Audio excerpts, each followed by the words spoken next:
Assalamualaikum warahmatullahi wabarakatuh.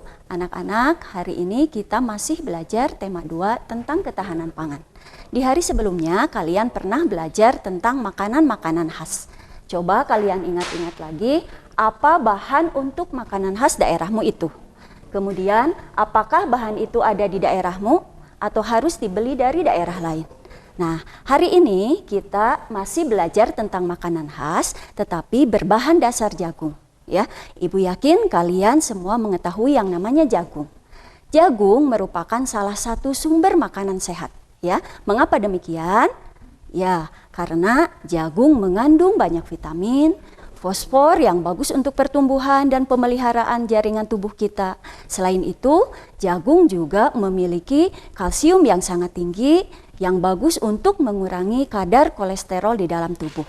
Ya, selain itu, jagung juga memiliki kandungan karbohidrat yang cukup tinggi dan serat yang bagus untuk mengurangi resiko penyakit diabetes.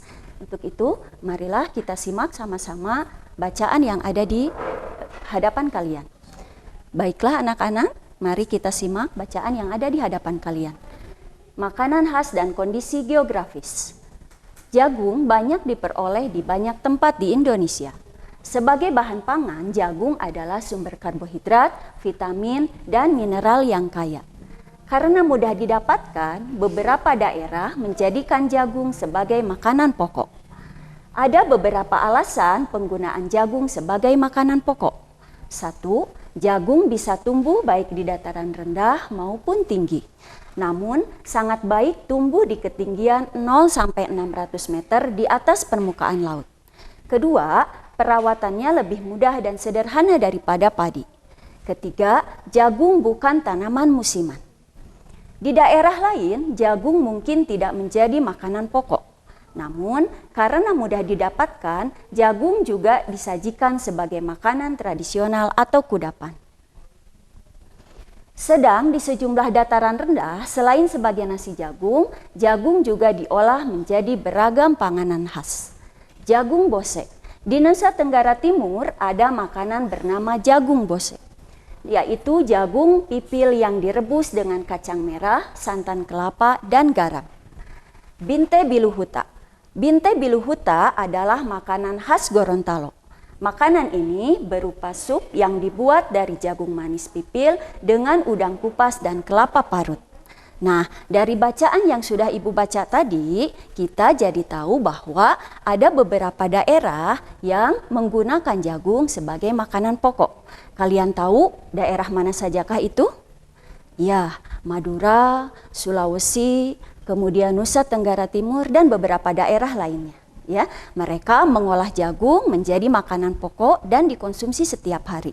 Tetapi daerah lain yang tidak menjadikan jagung sebagai makanan pokok, mereka mengolah jagung menjadi makanan tradisional atau kudapan.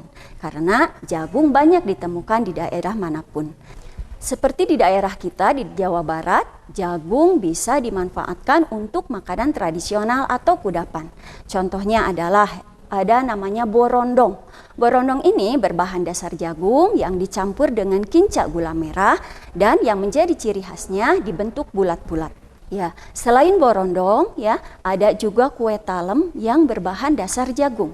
Dulu kue talem ini digunakan bahan dasarnya adalah ubi, tetapi sekarang karena semakin bervariasi menggunakan bahan dasar jagung. Ya, warna kuning yang dialami dari jagung bisa memberikan warna menarik pada kue talem. Selain itu ada juga yang namanya bakwan jagung. Bakwan jagung ini berbahan dasar jagung ditambah terigu dan telur.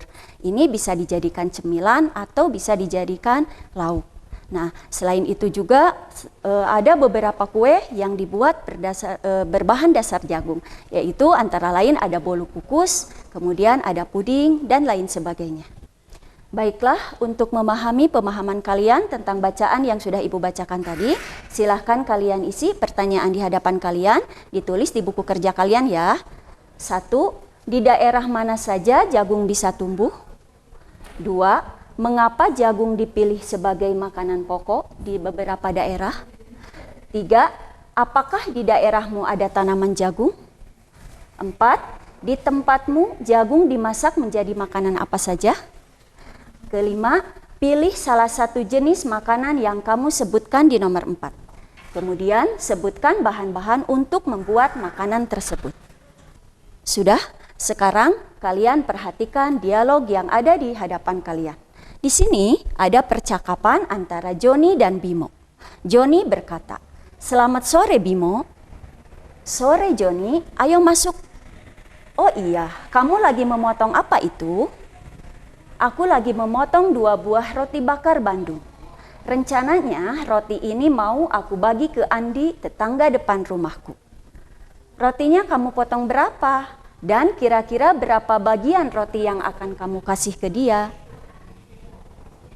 "Roti pertama rasa stroberi aku potong 10 bagian sama besar.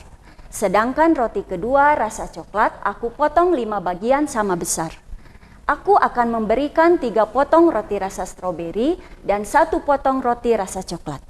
Kira-kira menurutmu berapa bagian dari sebuah roti yang aku berikan kepada tetanggaku?" "Menurutku itu sama dengan penjumlahan pecahan 3/10 ditambah 1/5. Mungkin kita bisa menggambarnya seperti ini. Misalkan persegi panjang pertama kita bagi 10 dan kita arsir 3 bagian. Sedangkan persegi panjang kedua kita bagi 5 dan kita arsir 1 bagian. Selanjutnya, untuk memudahkan kita menjumlah kedua bagian tersebut, kita dapat membagi persegi panjang kedua menjadi unit yang sama dengan persegi panjang pertama sehingga kita peroleh hasil ini. Jika kita gabungkan, maka kita peroleh hasil ini yang nilainya sama dengan 5/10 bagian. "Oh iya, benar sekali Joni, aku baru ingat. Kita dapat juga menyelesaikannya dengan menyamakan penyebut dari kedua pecahan tersebut. 3/10 ditambah 1/5 sama dengan 3/10 tambah 2/10 sama dengan 5/10. Dan jika kita sederhanakan dengan membagi masing-masing pembilang dan penyebut dengan 5, maka kita peroleh setengah." "Iya benar sekali. Kalau begitu, ayo kita makan dulu roti bakar Bandungnya." Dari percakapan antara Bimo dan Joni tadi, kita tahu bahwa Bimo memiliki roti stroberi dan roti coklat. Roti stroberi Bimo potong menjadi 10 bagian sama besar. Sedangkan roti coklat Bimo potong menjadi 5 bagian sama besar. Rencananya Bimo akan membagikan roti tersebut kepada Andi, tetangga depan rumahnya. Nah, bagaimana cara kita menyelesaikan pecahan seperti itu? Nah, anak-anak, bagaimana cara menyelesaikan pecahan seperti yang tadi perbincangkan antara Bimo dan Joni? Nah, pertama, Joni memiliki roti rasa stroberi yang rencananya akan dibagikan 3 potong dari 10 bagian roti yang Bimo punya. Jika digambarkan bentuknya seperti ini. Ya, selain roti stroberi, Bimo juga akan memberikan roti coklat kepada Andi. Ya, nah roti coklat yang akan diberikan Bimo kepada Andi 1 potong dari 5 bagian roti yang Bimo punya. Jika digambarkan bentuknya seperti ini. Ya, nah untuk memudahkan penjumlahan ini, maka gambar yang kedua kita samakan unitnya dengan gambar yang pertama. Nah bentuknya seperti ini. Kemudian setelah itu kita gabungkan. Hasilnya akan seperti ini. Jadi jika dilihat ini ada yang diarsir sebanyak 3 bagian, dari keseluruhannya sebanyak 10 bagian. Jadi jika kedua gambar tersebut digabungkan, bentuknya akan seperti ini. Yang diarsir adalah roti yang rencananya akan dibagikan kepada Andi. Dari 10 bagian yang roti yang Bimo punya, menjadi 5/10. Tetapi selain dengan menggunakan gambar seperti yang Joni katakan tadi, selain menggunakan gambar, kita juga bisa menyelesaikan pecahan yang berpenyebut berbeda dengan cara menyamakan terlebih dahulu penyebutnya.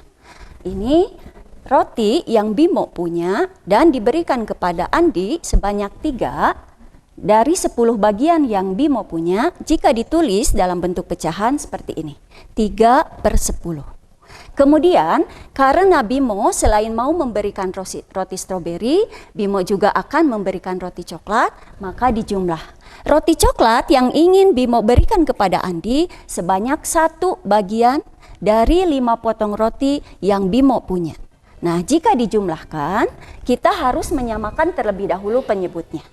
Karena 10 bisa membagi 5, maka kita gunakan 10 sebagai penyebutnya.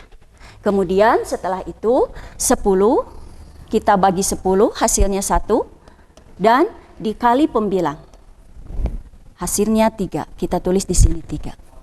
Kemudian selanjutnya yang ini 10 kita bagi 5, hasilnya 2, dan dikali 1, hasilnya 2.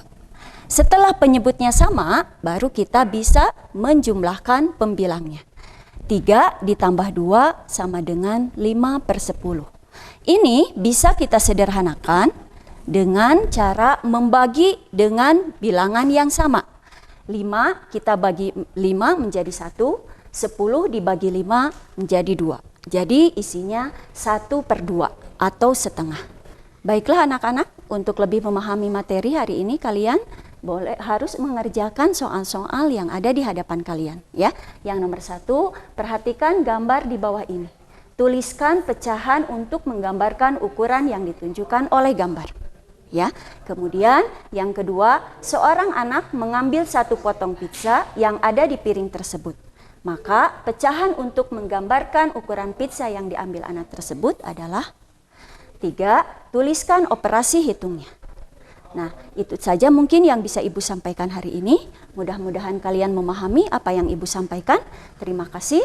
Kemudian selamat belajar, tetap semangat. Assalamualaikum warahmatullahi wabarakatuh.